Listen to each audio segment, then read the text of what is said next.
Hi, Deanna. Hello, how's it going? Fine. How are you? I'm good, thank you. It's good to be Wonderful. here. Thank you so much for joining us Yeah, of today to course. talk all things appetite regulation. Mm, It's an interesting topic, and there are so many different ways to approach it. So mm, we're really excited to have you here to talk about how we can navigate this journey mm, together. mm. Awesome, glad to Um, be here. Yes. And so just for, to quickly introduce you to our followers, Mm, you're a passionate educator, you're a motivational speaker, you're an author, mm, but more specifically, you are a senior lecturer or Deanna is a senior lecturer at SFU, Simon Fraser University, in the Department of Biomedical Physiology and Kinesiology, and you teach all things weight management, body mm, image, appetite. The content that you cover is so mm, extensive. mm. We're very lucky to have you come and speak Thank you. today. Awesome. Um, so yes, no, I guess we can just jump right Yeah, in. let's go for it. Let's do this. So with the new year having just started, a lot of people are approaching 2023 with many goals. Mm, A lot of the time they can be very ambitious, mm. and a lot of the time it's also very weight centric. Yeah. We step on the scale to take an inventory of what 2023 looks like at the start for us, and some people really want to get a kickstart. So, from your perspective, how can we go about this in a sustainable way? Yeah, great question. I just did a YouTube video on this too. So for a longer talk on that, you can go there. But I think a really good place to start is to have an honest and judgment-free, but reflection with yourself about the kinds of goals you've set up in the past and how those have gone for you. I think we repeat similar patterns over and over again. So for instance, we have a big summer and we eat a lot and we drink a lot and then we diet after that, and then the holidays come and we eat a lot and maybe drink a lot, and then maybe we don't feel so good about that, so we keep maybe coming back to the old diets that haven't necessarily worked for us in the past, or have only worked short term because they've employed mechanisms that are unsustainable and they're not compatible with our lives. So how do you want things to be different? Because if you've consistently tried diets over and over again and you keep going back to how it was before, well, that's how diets are set up to work. They're set up to show you short-term gains in the short term, and then they're meant to be, they're set up in a way that they're not sustainable, so you keep coming back. So I believe in finding a way that's going to work more for yourself based on your own experience with your body and with weight management in the past as well. So a good place to start is okay, well, what's worked for you in the past, but when has it stopped working for you as well? So if you've gone on some crazy fad diet and you maybe saw results or you were really motivated in the short term, what's kind of stopped that motivation moving forward? What made you fall off? And is it that the goal that you were setting was unsustainable? Is it that you never really saw it as a long-term thing? You just saw it as a short-term. We're obsessed with short-term results, right? And that's what they are. They're short-term. They never give us that sustainability. So I believe really in asking people, why do you want to make these changes? And how do you think about these changes in a way that that motivation, that I friggin' want this, I want this, right? That anchors you in. So when it gets difficult, when your life gets complicated, you have something that anchors you back to that decision. And to add one more thing, one of the things we say in the research, and that, I've personally experienced myself, is especially if we've kind of been at a larger size or really struggled with our weight before, who do you want to become? How do you want to redefine yourself? I define myself as a person that's healthy. I define myself, and you get to make up your own identity, quite honestly. You get to tell yourself who you are, right? I am the kind of person that exercises. I am the kind of person that eats well. So then if you assume that identity, these are things you're more likely to follow up with the behaviors, because they speak to your sense of self as well. So it requires a longer conversation, but I think it's really part of this is taking a look at what's worked and what's not worked, and starting to think about behavior change, not as a short term, like, let's get a quick result, because you're not going to get it. Mm-hmm. Mm-hmm. And let's try to think about, like, what kind of life do I want to live? And how do I incorporate healthy behaviors in a way that, like, they complement my life and they make Mm. my life, like, more enjoyable, Mm-hmm. right? Mm-hmm. The lie that we've been told is that exercise sucks and healthy food tastes bad, right? But there's, like, a way to exercise and, like, that feels amazing. Yes. That's a great part of your life. And there's a way to eat healthy food that's delicious Mm-hmm. and that you can go to restaurants and hang out with friends and still enjoy that as well. No, most definitely. I think what you're saying about about reframing your internal narrative Yeah. of like how you see yourself, the things that, maybe you've firmly believed in the past, they may not actually be applicable right now because you're growing, we are evolving and changing Yeah. and expanding as we keep moving forward, right? So I think that's so powerful what you said, having that shift in mentality. Yeah. Because that really is a huge fundamental driver of sustainable habit change. Totally. Yeah. Yeah, Ali just posted about how joy should be part of the equation. Absolutely. exactly.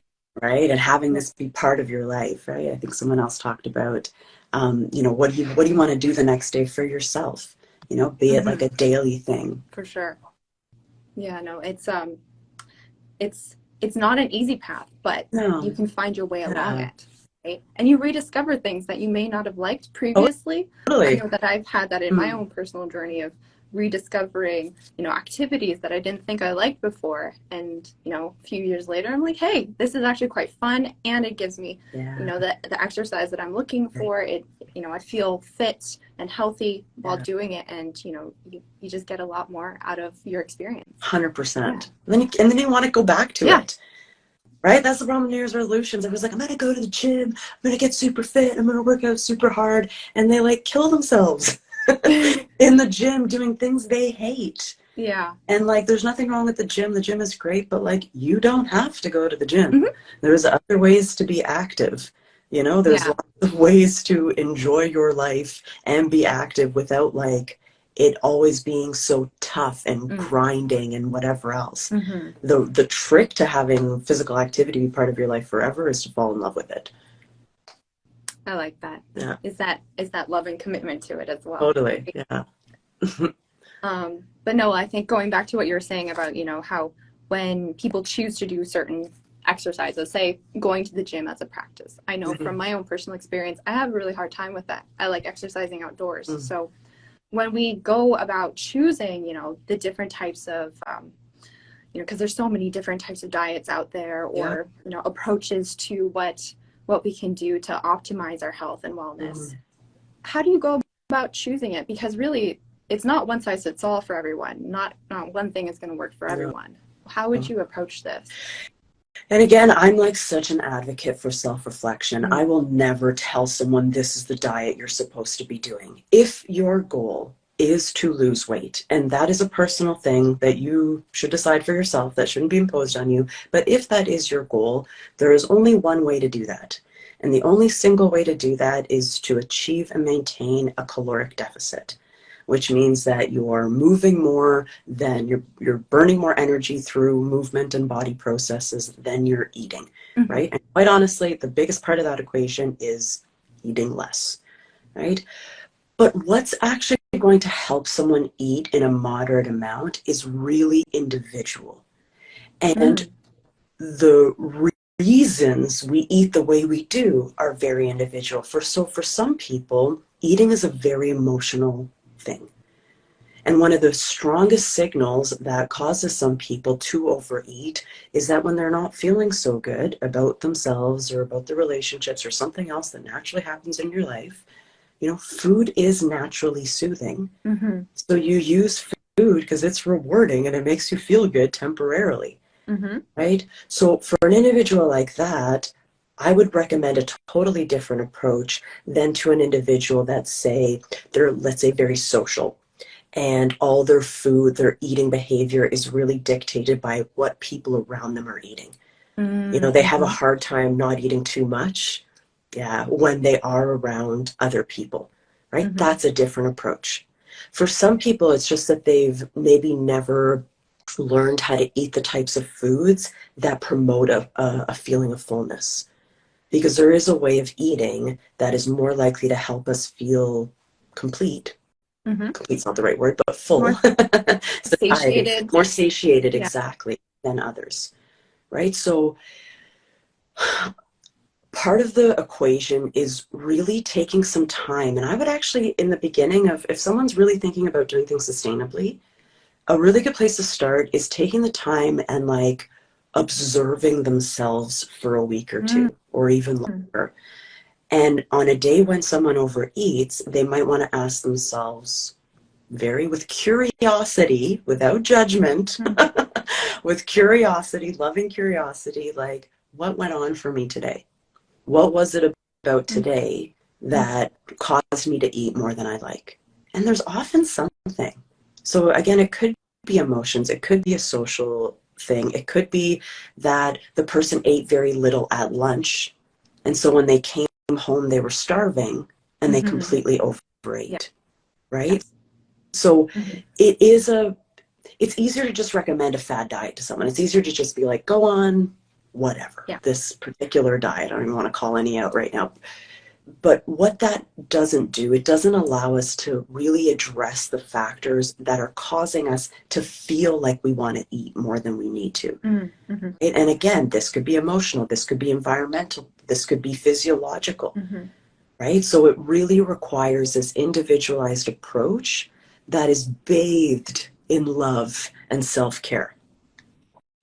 Yes. Yeah. And we do have a question, just because, you spoke about timing. When it comes to, eating, and some people have very rigid, eating schedules, and some people are trying different types, such as intermittent fasting. Yeah. That this is becoming very popular amongst many people. What is your perspective on that? My perspective is I'm never going to diss a diet, and I'm never, unless it's like fully dissable, like unless it's like, oh my God, what are you even doing? Right? Like cleanses, I'm really anti-cleanses.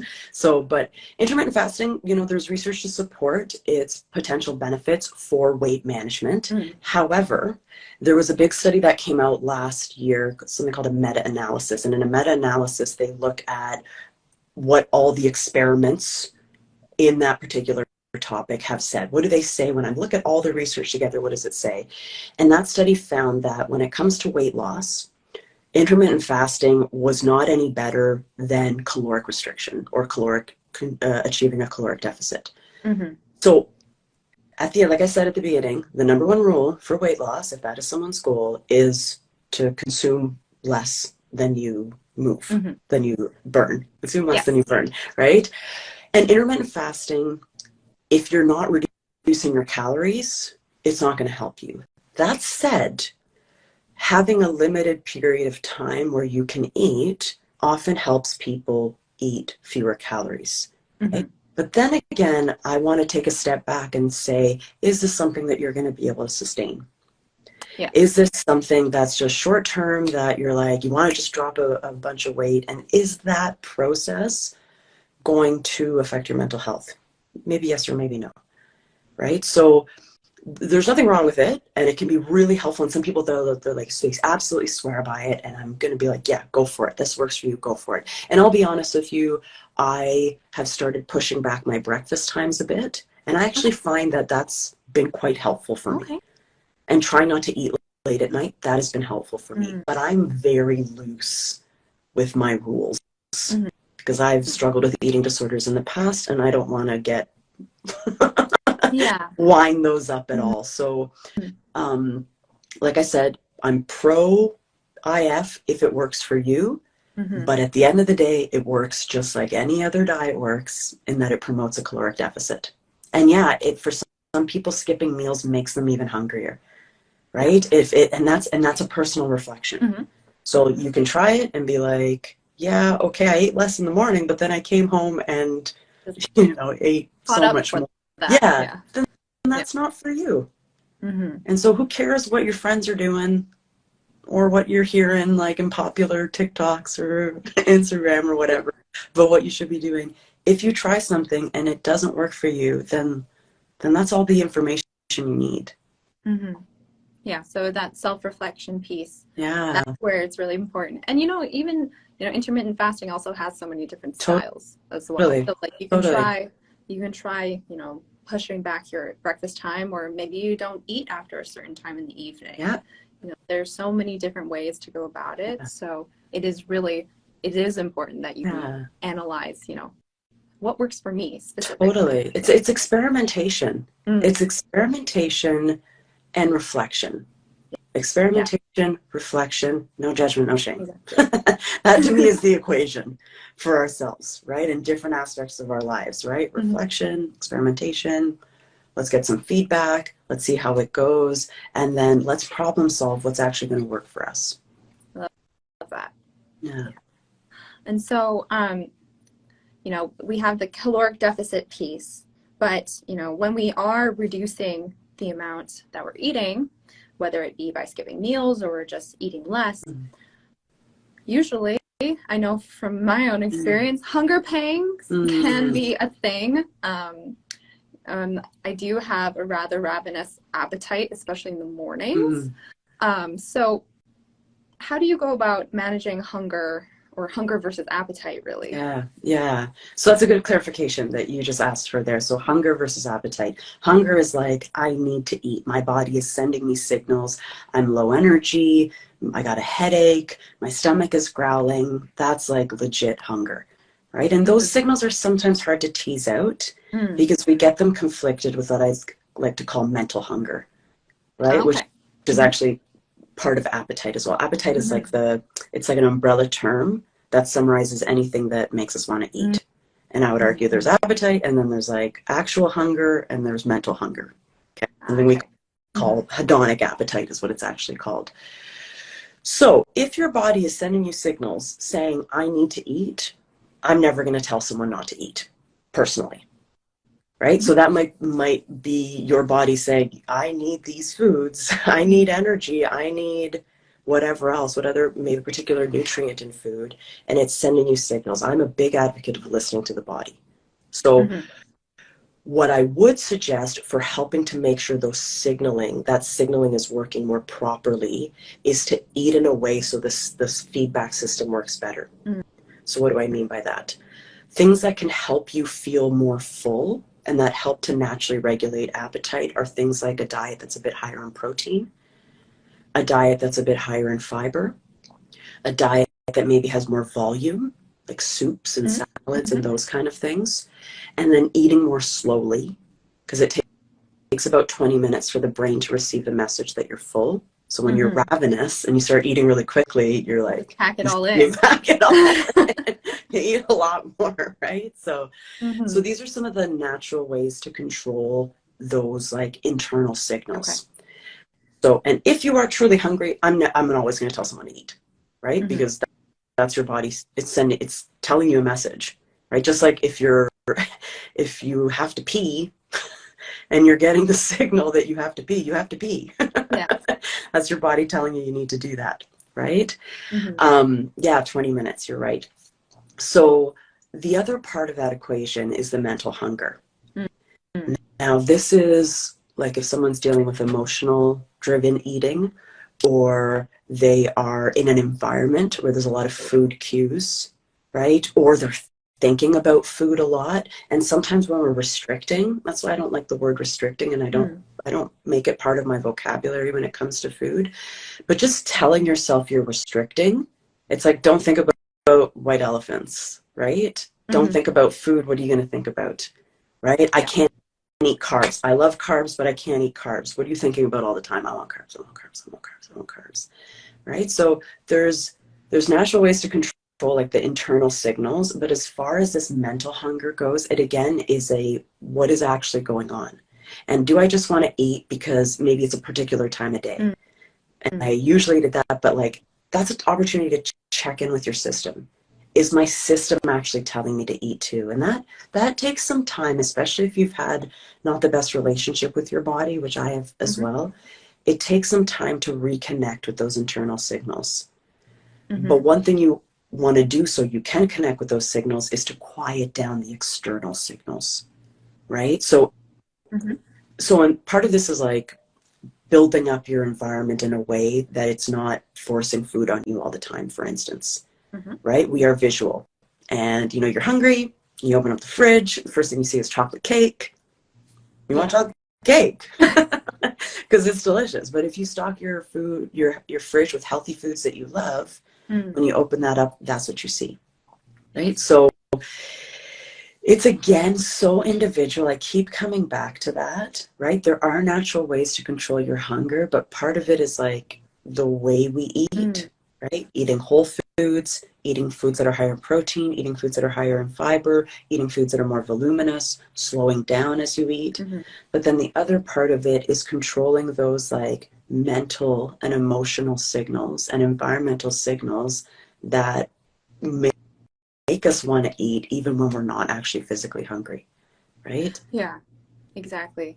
So, I mean, there's a lot, I feel, at least from my perspective, there's a lot more control over, you know, choosing what you're going to stock your fridge with, you know, which foods you're going to be buying when you go on your grocery run.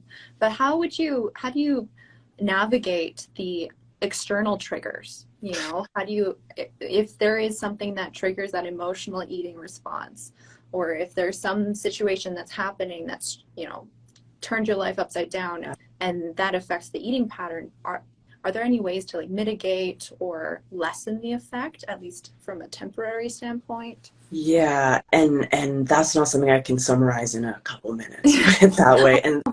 And sometimes that really does involve external help, right? Because maybe for me, for instance, so I am very influenced by other people's opinions, other people's ways of eating, etc. So when I see other people eating, it makes me want to eat. Now, I'm not going to tell them to stop eating. That's not fair. But so it takes a re-empowerment of myself. And that's another level of self-work. Like, it's a journey of like learning to regulate your appetite and like find peace with food. It's really a journey of self-love and self-empowerment. It really is, right? Because it's part of it is like, I'm not actually going to let these people dictate how I feel. I'm going to check in with myself. Yeah. And I'm going to be the person that dictates my own experience, right? So being that self-advocate. Exactly. Being an advocate for yourself to yourself as well. Because we're so good at advocating for our friends and cheerleading our friends. But when it comes to ourselves, we're jerks sometimes. But no one, like, there's a common saying, like, no one's coming to save you, right? Like, this work requires us to realize that this is the only life we have, and we get to dictate the experience we have in this life, right? So there is always going to be conditioning from the outside environment. That's just not going to go away, and you make yourself crazy trying to control that. So the trick is, and this takes work, this has taken me years, so I don't want to just glaze over it, but the trick is like this sovereignty, this I make the decisions for myself. I make the decisions for myself based on my own needs. Because marketers have spent their lives trying to mess with your head, and they're very good at it. So part of it's like, screw you. You know, marketers, you're not going to get me. I know you're trying to get me by saying, well, buy 5 instead of 3 and you get a discount, right? I know your tricks and I'm not going to fall for them. So it's, like I said, it's a big topic, but that's why I believe so much in this work, because it is this journey of like redefining your life and who's in control of it, right? And allowing yourself to have an experience in your life that like fulfills you. And it's not about what other people's expectations are for you, but it's about you connecting with yourself and finding peace with food and movement, which are some of the most enjoyable parts of life. Yes. And at the same time, you're not going through it on your own. You know, you can have great support systems or people on that same journey. Maybe it just looks a little different for each person, but you know, we're all going through this together, and we just, you know, as much as we support other people in their journeys, we need to support ourselves too. Yeah. And advocate for yourself to those people that maybe don't make you feel so great. You know, it's okay to put up boundaries. We love to push food on each other, right? Yeah. It's not just family, but like, come on, eat, just have some more. And then you're like, well, I guess I have to eat. But it's Mhm. like, it's like, I'm okay. And having these strong, and some of us have never had boundaries. I've just recently discovered boundaries a couple of years ago, right? But having those boundaries of like, this is not about you. Mhm. Hi, it's not about you. It's about my body. Yeah. Yeah. We do have a question here. Yeah. When we are implementing a caloric Yeah. deficit type of lifestyle change, this Derek has said that they find that they don't concentrate very well. And, if we're going to be doing productive work or Yeah. quality work, we need to be able to do that, right? So Yeah. do you have any recommendations for, people who are really, they're working on themselves, they're trying to empower themselves in their goals, Mm. implementing that caloric deficit? How do we go about that to make sure that the other aspects Yeah. of our life are not being impacted negatively? Totally. So Tough question. I No. taught, I know, and it's like this requires a longer conversation and some Mm-hmm. exploration and some trial and error as well. But I would ask some questions back, Mm-hmm. like, how long are you going without eating? Right? What does your eating schedule actually look like? And you say you're not feeling hungry, and that might be true. Have you tried just eating little things during that time to keep your energy up, even if you're not Mm-hmm. hungry? And what was the result of that? Because, yeah, we do need, our brain needs sugar. Quite honestly, our brain has an absolute requirement for sugar, for Mm-hmm. glucose, right? So if we're not providing energy to our brain, we might feel that lethargy, that lack of concentration. So I would personally suggest experimenting, maybe even with bringing little snacks in that are smaller, and that might just help to sustain you. Try it out and try different things. Try one day, hey, I'm going to try this and see how it goes. And tomorrow I'm going to try this other type of food and see how it goes, right? Um, so that would be my number one recommendation. But quite honestly, like I said, it would require a little bit more exploration in kind of maybe a one-on-one setting to get a little bit more at the heart of Mm-hmm. that. But if you are having a hard time concentrating, my first thought is that you need energy. Yeah. Right? So, and if you're not hungry, then how do you get yourself that energy in a way that still helps you align with your goals? Right? Mm-hmm. Mm-hmm. We also had another question from earlier. You spoke about having a higher protein, higher fiber intake, more voluminous Yep. foods, salads, soups. How does water intake, come into play with that? And then, would you have a suggestion as to like what the food pyramid would look like? Is it still based off of our standard, say, Canadian recommended food pyramid, or does it look slightly different? Yeah. Oh, you're welcome, Derek. So the first question was about water. Mm-hmm. So water doesn't help you lose weight. Water doesn't have energy. So drink as much as you want. I would just tell people to find a way to incorporate lots of water in your day. So I like have a big Nalgene bottle, for instance, that I carry around with me, and I just like chug it. I actually love water. And if you have a hard time drinking water because you don't particularly like it, there are some like non-caloric flavoring, maybe some lemon, or some people heat up water too to make it more palatable. So that's one thing. So drinking water or not drinking water doesn't directly affect calories in versus calories out. Mm-hmm. However, sometimes when we think we're hungry, we're actually thirsty. So what I would suggest is if you're feeling, so sometimes you're like, why am I hungry? Like I just ate a few hours ago and I ate a big meal and now I'm feeling hungry. So Mm-hmm. the question is like, is that mental hunger? Is that actual hunger? Okay, it actually feels like my body's telling me I need something. I would drink water in that moment and then wait a little bit and see if that satisfied Mm-hmm. you. If it doesn't, then maybe you truly do need food, right? So Mm-hmm. I'm very pro water. It's good for your skin. Your body, it's like the number one thing Mm-hmm. nutrient our body needs, and we don't store it, so we need to constantly take it in. But as far as weight loss, it's not like directly responsible for weight loss. Well, it's not like minor fluctuations in weight are due to water storage, but that's not like I wouldn't tell someone to change their water intake because of that. Mm-hmm. Mm-hmm. Yeah. And then the question was the food pyramid. Well, we don't have a food pyramid in Canada anymore. We have eating well with no, sorry, what's it called? The new Canadian food It's guide. the plate, It's the right? plate, exactly. exactly. The plate, and I don't know what name it. I think it's just called the Food Guide, the Canadian Food Guide. I should know this. I wrote a textbook about part of this. But it's a plate, and half of the plate is vegetables and Mm-hmm. fruits, and they recommend more vegetables. A quarter of the plate is whole grains, and the other quarter is protein. Of all the food guides I've ever seen, this one's the one that I'm most impressed with, because it communicates what your plate could look like very simply. And it also gives options for people that are vegetarians, right? Or who Mm-hmm. eat different kinds of foods. And I actually like it because it offers a lot of flexibility as to like what counts as a vegetable or a fruit, right? Or what Mm-hmm. counts as a protein, Mm-hmm. right? There's plant proteins, there's animal proteins, fish proteins, etc. in there. I love the food guide too, that it recommends whole foods more than anything else. Mm-hmm. I haven't mentioned this, but one of the things that promotes us eating way more than we want to is having a diet that's higher in what we call ultra processed foods. Mm. So sugar and fat together, those are like the sugar fat bomb. That's what I call them. They're Yeah. just like, your brain's like, give me more. There's this adorable video of this like baby having ice cream for this time. Oh And for dear. the record, I love ice cream. And the baby's like, and then he's like,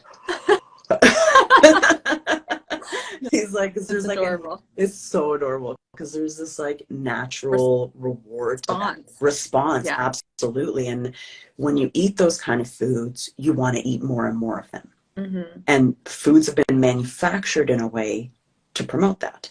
Yeah. So what I would always recommend, I teach a nutrition course, and pretty much I always tell them, like, if I could summarize this entire course in one sentence, it's eat whole foods primarily, right? Eat foods Mm-hmm. that haven't been highly processed, that don't necessarily come in brightly colored packages, that don't have a lot of ingredients that you don't understand, right? Mm-hmm. It's not to say don't eat those, but as far as our appetite sensing processes in our body, those processed foods, they really mess with them. And one of the reasons, and again, if bit of experimentation, is if you're eating a lot and you have a hard time maybe controlling that, ask yourself what kind of foods you're eating. Again, Mm-hmm. curiosity, no Mm-hmm. judgment, but like, oh yeah, I've been eating a lot of these types of foods. They're manufactured in a way to make me want to eat more. Mm-hmm. Of course, I have a higher appetite. No, that makes Yeah. sense. That dysregulation based on, the saying is you are what you eat, right? Yeah. So there is a bit of a reflection in that, and knowing that, am I a little bit wired? Am I going a little bit, am I in a different mood? Am I very like up right now? Did you just have sugar?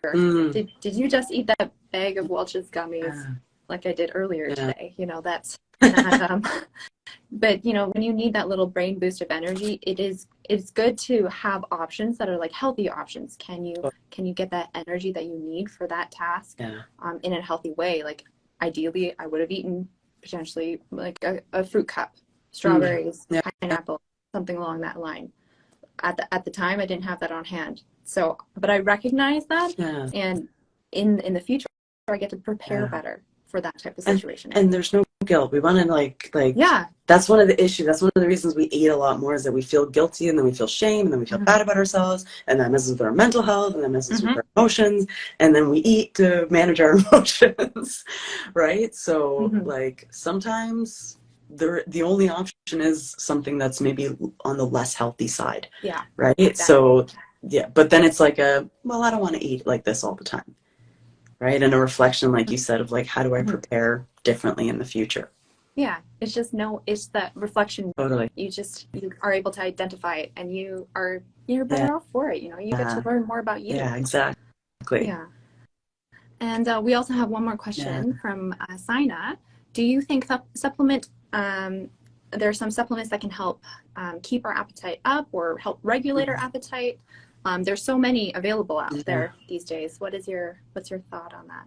I'm not someone to recommend supplements, just straight up. It's not that. It's like all the effects that I've seen have been minor. Right? And the all those things that I talked about in this video and that I talk about a lot on my YouTube channel, those are ones that are probably going to have a larger effect and that are going to get at the problem a little bit better. Those supplements, like, it depends what kind of supplements we're talking about, but listen, if there was one that really worked, everyone would be using it, right? That's fair. The bottom line. Mm-hmm.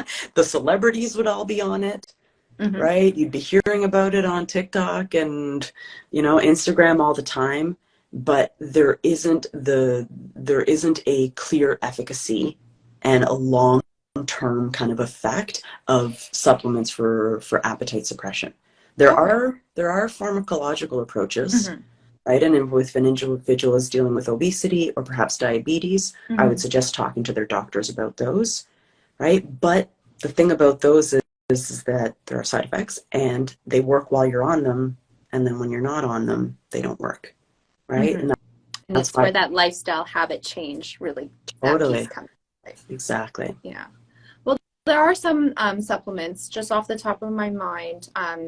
There's different supplements, say, for example, like a green tea supplement. We can also drink that Mm-hmm. as opposed to taking it as a supplement. You just have green tea. You have green Absolutely. tea, Yeah.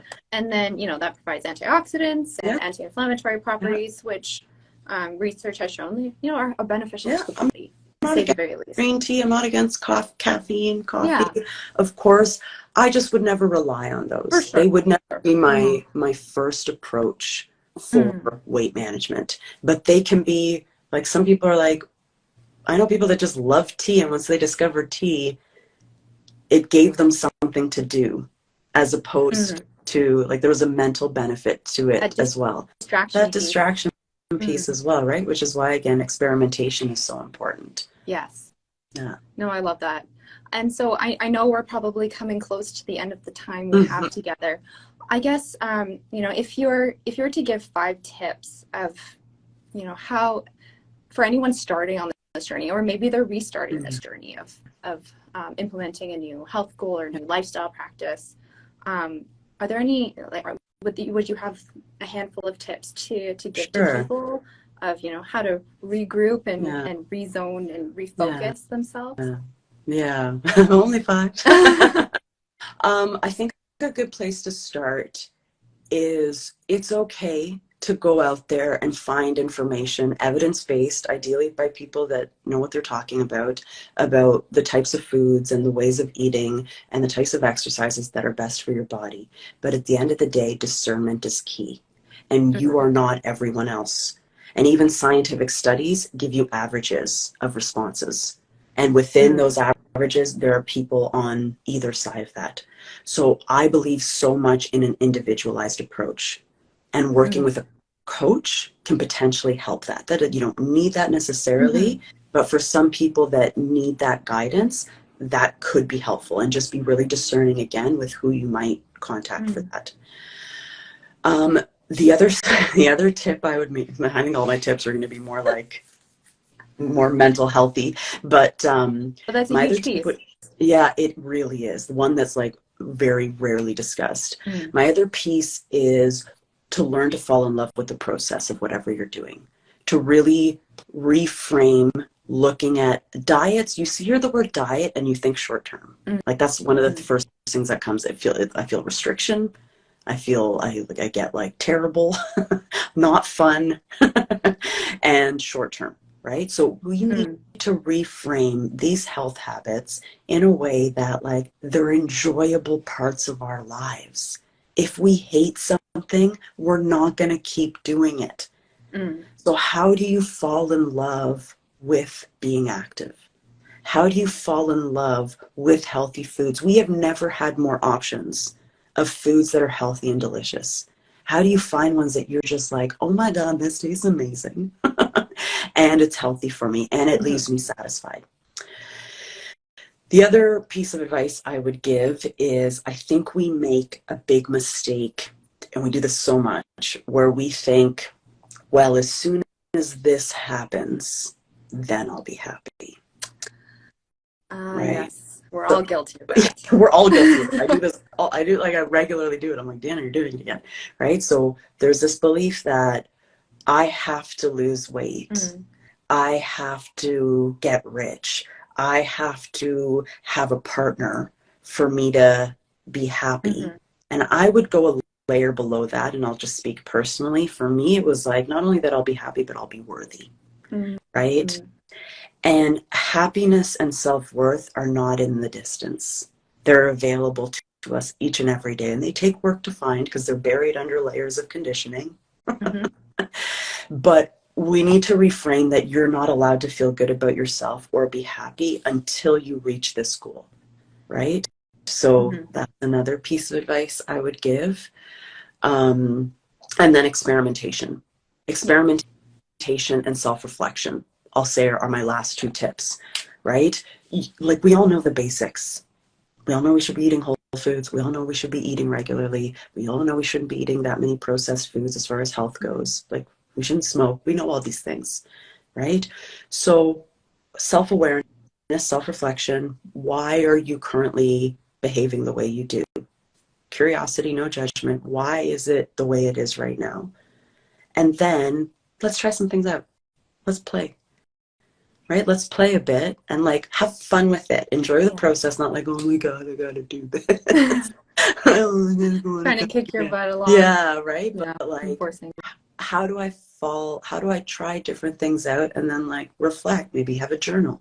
Be Mm. like, hey, I tried this today and I ate this food and I felt really full Mm. after I ate the food, right? Or I ate this food and I couldn't stop eating. I wonder if there's something in that. Oh, that food is really high in sugar and fat. Mm. That's probably why. So yeah, that Mm-hmm. would be my Mm-hmm. last two tips is self-reflection, experimentation.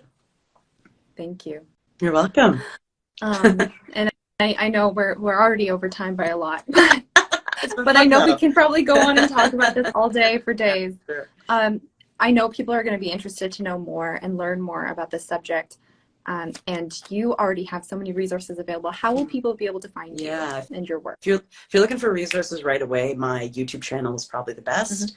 I have a lot of like my school videos, but all my purple videos, those are more along this path. And I have a whole series on appetite management, appetite Wonderful. mastery, as I like to call it, which addresses all the things I talked about. You can follow me on Instagram as well. I'm starting to post more and more about that. I have a love-hate relationship with Instagram.